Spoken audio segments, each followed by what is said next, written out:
tataki d'espadon. Voilà, c'est un peu, Un tataki. c'est un peu japonais, tout ça. Bon, on essaie de faire un peu, de faire à la maison, d'essayer un peu cette recette. Quoi. Alors, Voilà. c'est quoi cette recette? C'est quoi le tataki? Alors, tout d'abord, moi je voulais parler d'abord pour l'espadon de façon générale. Parce D'accord. qu'aujourd'hui, j'ai dit le thème, c'est le thème espadon. On trouve l'espadon sur le marché. En plus, son prix il est très raisonnable en ce moment. Donc nous, généralement, l'espadon, on le fait griller ou on le fait un peu frire dans l'huile. Alors l'espadon, la première chose, il faut le bien mariner, l'espadon.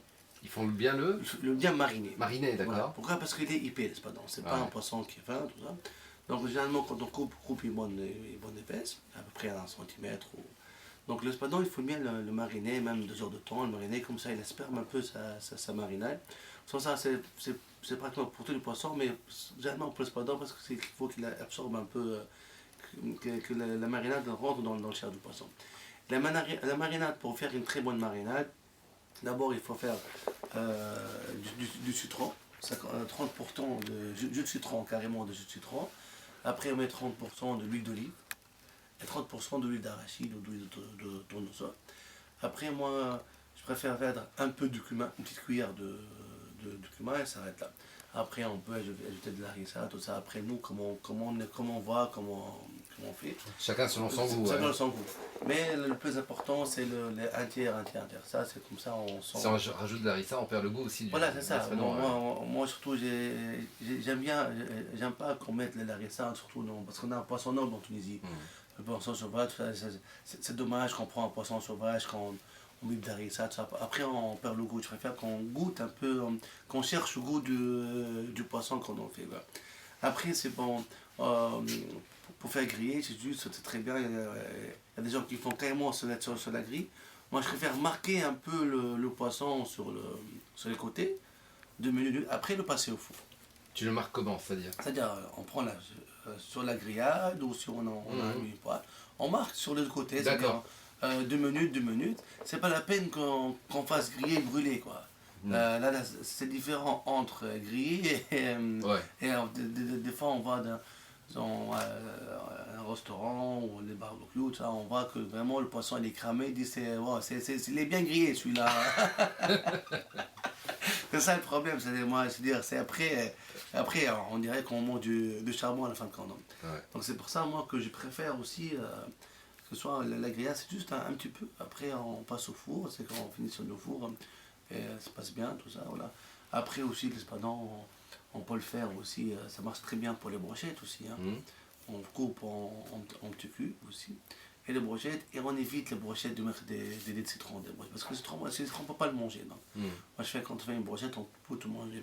On met des tomates, on met des oignons, c'est-à-dire on peut couper comme ça, Souvent on voit du citron dans les brochettes. Et franchement, c'est amer. C'est pas amer, c'est-à-dire on ne peut pas le manger, tu manges comme ça, après tu as les zestes dans la bouche, voilà, il faut vider ça. Et aujourd'hui, on a fait un peu de riz d'espadon. Alors ça c'est on prend la ventrèche de l'espadon. Ouais. On prend deux tranches d'espadon. C'est-à-dire normalement on fait avec la ventrèche. L'espadon comme ça, on évite de faire un plat spécial avec ça. Ou si on n'a pas la ventrèche, on fait carrément avec des tranches d'espadon. Alors là on prend un tranche d'espadon, une grande épaisse d'espadon, à peu près 1 cm à 3 cm après. On peut faire comme un rectangle plus ou moins. Après on prend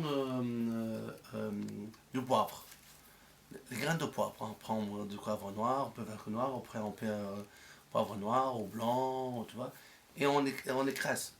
Il faut bien l'écraser. Après on tasse, on couvre carrément notre chair d'espadon avec ce poivre-là. C'est carrément, c'est-à-dire il faut que ce soit bien couvert, c'est comme si on allait faire une pagno, quoi. Il faut que ce soit bien.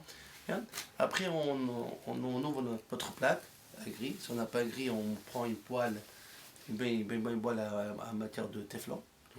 Comme ça elle ne colle pas. Bon, il faut mettre ni beurre ni huile, hein, c'est-à-dire ça. Direct. Parce qu'avec le bois. Et on fait griller. On fait griller sur les deux côtés. Hein. 5 minutes. Après, on met de l'eau des glaçons et directement on tire l'espadon, on met dans l'eau des glaçons. Pour couper la cuisson en fait. Pour couper la cuisson. On va Tu commences à couper. prendre la Ah, cuisson. Ah ouais, tu mets le temps. Ouais. Voilà, pour couper la cuisson, parce que là, nous, on veut avoir à l'intérieur que ce soit un peu cru, quoi. Ouais. Il faut que notre poisson, à l'intérieur, soit un peu cru. Après, une fois qu'on va tremper, nous, notre chair dans le poivre, ça va s'enlever directement, tout ça. D'accord. RTCI nous réunit.